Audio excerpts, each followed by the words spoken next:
Vamos a ver el ejercicio 27.12. Es un ejercicio bastante sencillo relacionado a flujo magnético. Dice el ejercicio, una superficie rectangular horizontal de dimensiones 2,80 por 3,20 centímetros se encuentra en un campo magnético uniforme dirigido a un ángulo de 30 grados arriba de la horizontal. ¿Cuál debe ser la magnitud del campo magnético para producir un flujo de 4,20 por 10 a la menos 4 Weber a través de la superficie?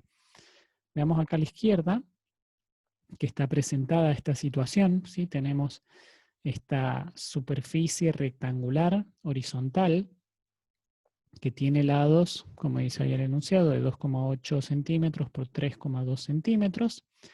Y hay un campo magnético uniforme que está dirigido a 30 grados de la horizontal, fíjense ahí, a 30 grados de la horizontal. Este es el vector campo magnético, este que sale así.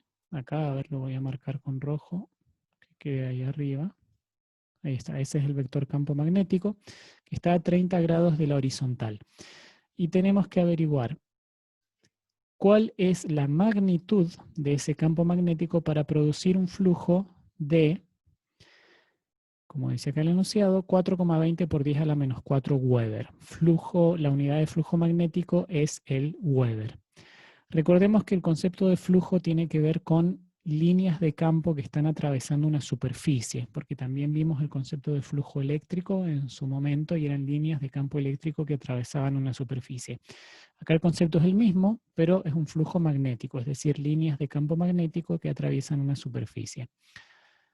La fórmula para obtener el flujo magnético es esta que tenemos acá, que es la integral del campo magnético por un producto escalar diferencial de área. En este caso, como el área es un rectángulo, la ecuación se simplifica y esto nos quedaría directamente como vector campo magnético por vector área.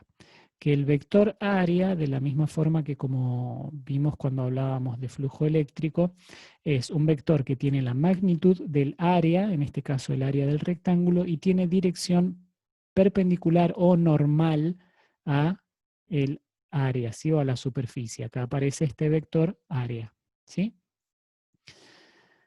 Entonces, cuando se hace el producto escalar, el ángulo que tenemos que considerar es el ángulo entre el vector área y el vector campo magnético. Tengan en cuenta acá, que vamos a ver el planteo, que el ángulo que se tiene que tener en consideración no es el ángulo de 30 grados, sino el ángulo entre vector área y vector campo magnético, o sea que sería un ángulo de 60 grados, que es 90 menos 30, ¿sí? Ese es el ángulo con el que vamos a trabajar.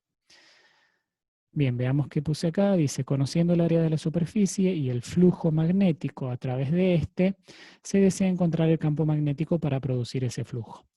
Bien, entonces realmente después es sencillo el planteo, porque se dice que el flujo magnético es igual a campo magnético por área por el coseno del ángulo entre vector de campo y vector área.